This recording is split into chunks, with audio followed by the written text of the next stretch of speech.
Presencia de 41 señoras legisladoras y señores legisladores, queda abierta la sesión. Dado que este domingo 2 de abril se conmemora el Día del Veterano y de los Caídos en la Guerra de Malvinas, y en cumplimiento del apéndice octavo de nuestro reglamento, voy a invitar a uno de esos héroes con quien compartimos el honor de trabajar en esta legislatura a izar la bandera. Se trata de Raúl Víctor Aguirre, quien partió de Buenos Aires con destino a las Malvinas el 13 de abril de 1982, cumpliendo servicios en la Compañía de Comunicaciones Mecanizada número 10. Allí colaboró con el mantenimiento de las comunicaciones con el continente y combatió en Puerto Argentino. Hoy realiza tareas generales en la Dirección General del Área Operativa. Les pido a los diputados y diputadas a ponerse de pie mientras izamos la bandera.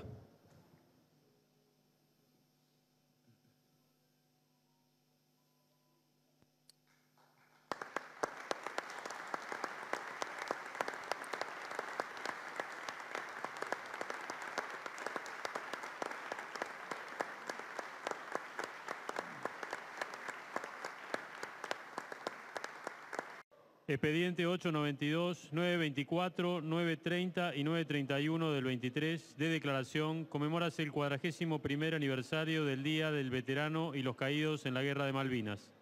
Se vota el texto a considerar. Labor parlamentaria acordó para la discusión de esta tabla 5 minutos de exposición por bloque para el debate. Gracias, diputada. Habiéndose cumplido con el listado de oradores, como último orador tiene la palabra el diputado Roy Cortina. Gracias, presidente. Por un lado, me parece un avance y me parece importante que la mayoría de los bloques del oficialismo y de la oposición hayan acordado un texto único. Creo que el debate en comparación con anteriores días de Malvinas, o el anterior por lo menos, es un poco más sosegado y me parece mejor, me parece que es mucho mejor. Yo el otro día decía que días como el 24 de marzo, las fechas patrias tradicionales y conocidas, y el 2 de abril son fechas para tratar de buscar un mayor porcentaje de coincidencias que de disidencias. Nadie quiere la unanimidad. Yo, por ejemplo, recién escuchaba con atención lo que planteaba el diputado con respecto al vuelo ese y al programa. Yo no lo vi. Quizás haya sido un error, obviamente, estar presente en ese avión si el único embajador o embajadora era el de Inglaterra. No sé los motivos de la diputada, ¿verdad? Por ahí tiene la explicación. Pero pienso que igual la declaración es única, pero las reflexiones siempre nos terminan dividiendo más de lo que acordamos, ¿no? Porque escuché con mucha atención lo que decían los diputados y diputadas preopinantes, y siempre está el tema del vínculo con el presente y la grieta, y llámenlo como quieran, el enfrentamiento, la polaridad, las diferencias políticas. Y yo sigo pensando que es un tema en donde hay que bajar los decibeles, porque casi es un problema de estrategia política, no digo militar porque no estamos en guerra, pero como dice el Martín Fierro, si nos dividimos entre nosotros va a ser peor, va a ser más fácil que nos, para decirlo vulgarmente, que nos caguen. Cuanto más nos ven peleados, en este caso una potencia como Inglaterra, más le hacemos el juego, ¿no? Entonces, podemos tener polaridad en muchas cosas, pero en este tema tenemos que ser más, me parece a mí, lo digo autocríticamente, todos un poco más sosegados, no querer hacernos los maestros ciruela y explicar dónde nació la tradición nacional, quién es un cipayo, quién no lo es, porque hay muchos actos, hay muchas fechas, hay campañas electorales. Diputado Cortina, el diputado Ferreño le pide una interrupción. Sí, con todo gusto. Gracias, presidente. Yo no estoy contando no estoy relatando nada, estoy contando la realidad de lo que pasó. Y si esa diputada y esos periodistas estaban con el embajador de Gran Bretaña, es un problema, yo no estoy hablando ni de grieta ni de nada, estoy hablando de lo que pasó, de la realidad. Muchas gracias. Continúe, diputado Cortina.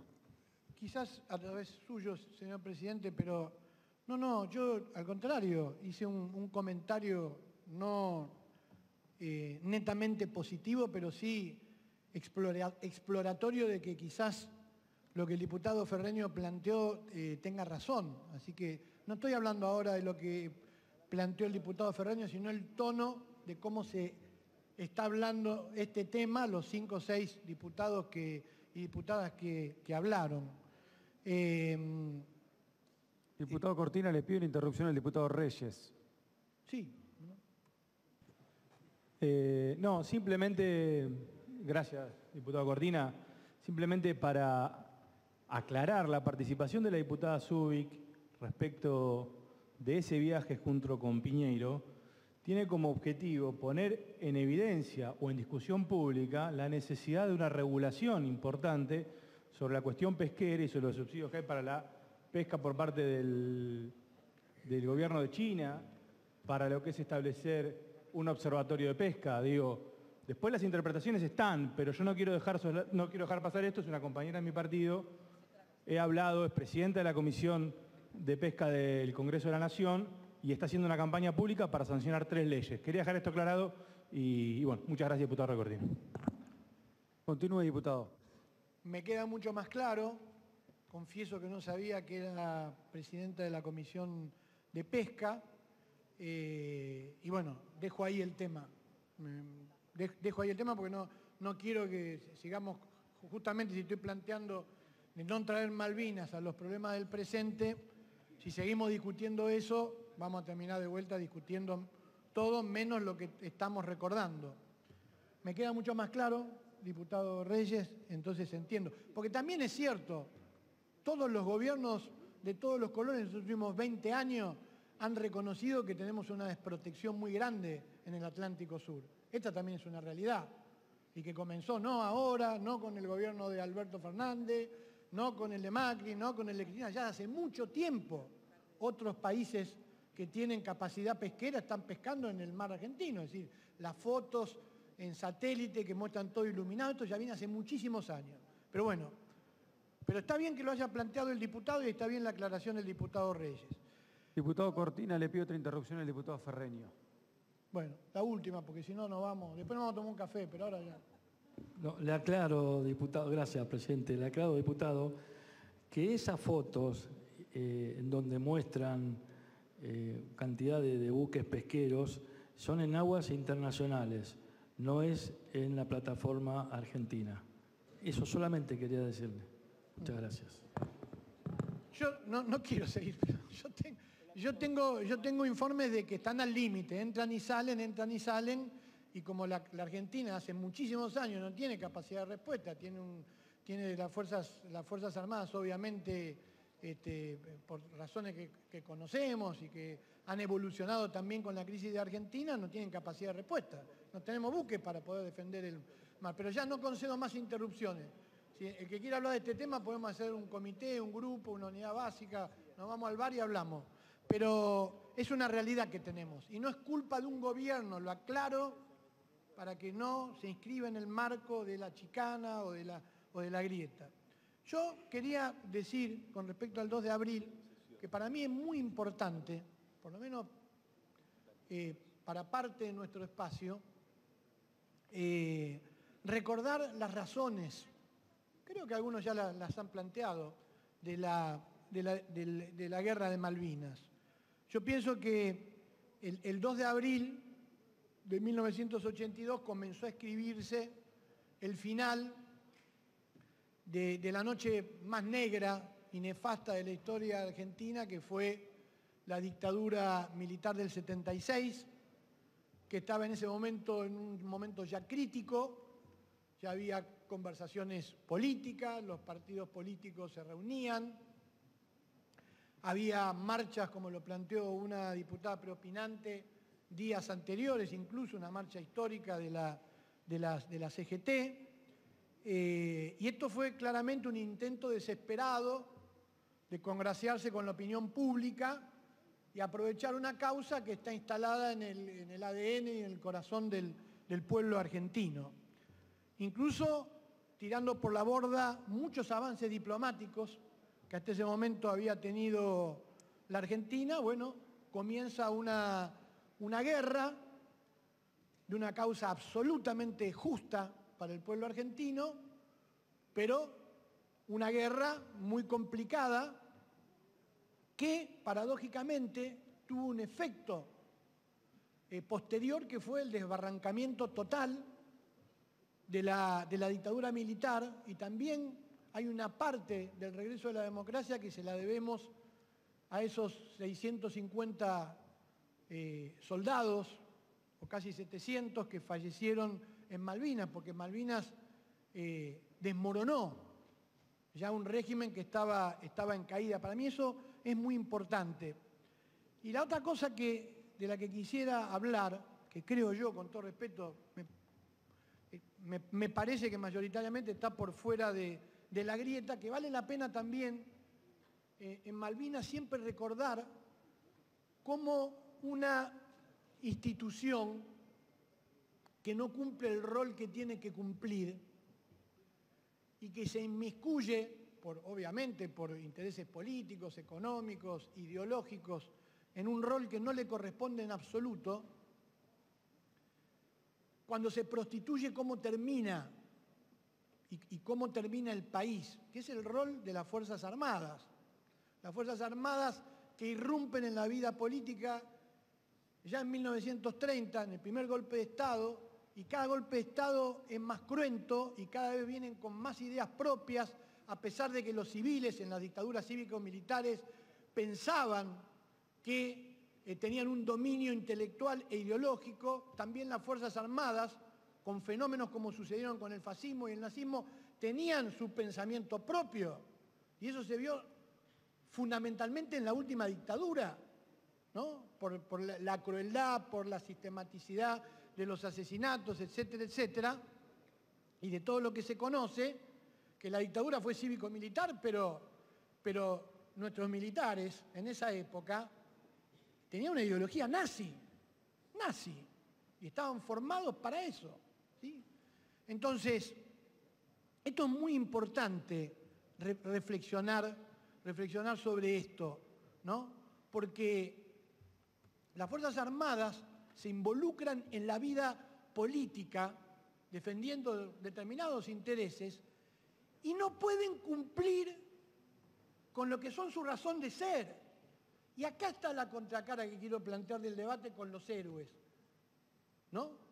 Con los soldados jóvenes, que está muy bien que las asociaciones de veteranos no quieran que los llamen los pibes. ¿Por qué? Porque, a ver, pelearon y se cargaron 350 ingleses. Entonces, no eran ningunos pibes, serían pibes desde el punto de vista de la edad, pero en realidad fueron soldados. Y está bien que ellos digan, nosotros queremos que nos traten como soldados, pero son la contracara de una institución prostituida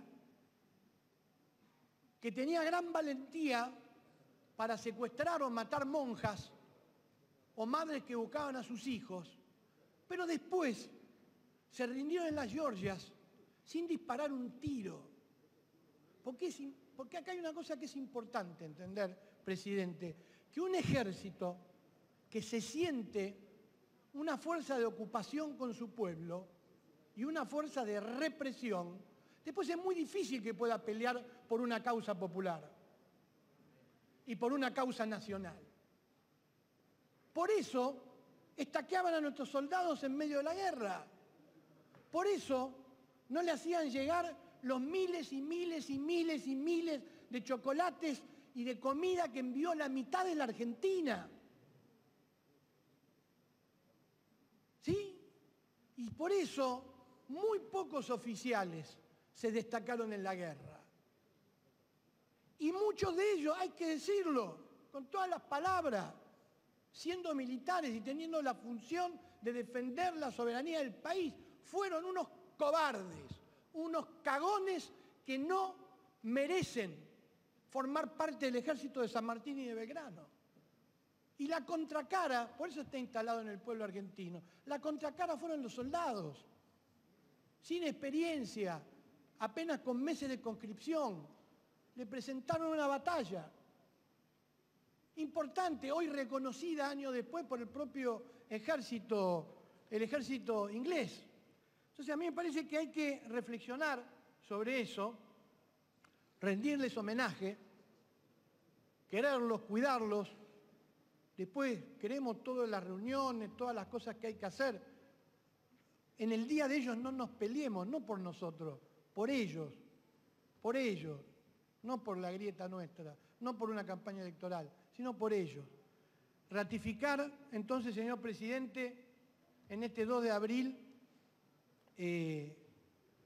nuestra inclaudicable reafirmación de la soberanía de la Argentina en las Islas Malvinas, Sandwich del Sur, Georgias del Sur, y nuestro reconocimiento eterno a los caídos en Malvinas, a los que sobrevivieron y luego murieron, muchos de ellos suicidados, abandonados, y a los que todavía hoy forman parte de organizaciones, viven y mantienen la llama del recuerdo junto con la inmensa mayoría del pueblo argentino.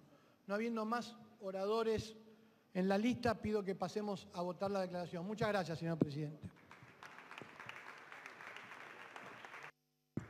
Gracias, diputado. Votamos el texto a considerar de la tabla 23. Se vota a mano alzada.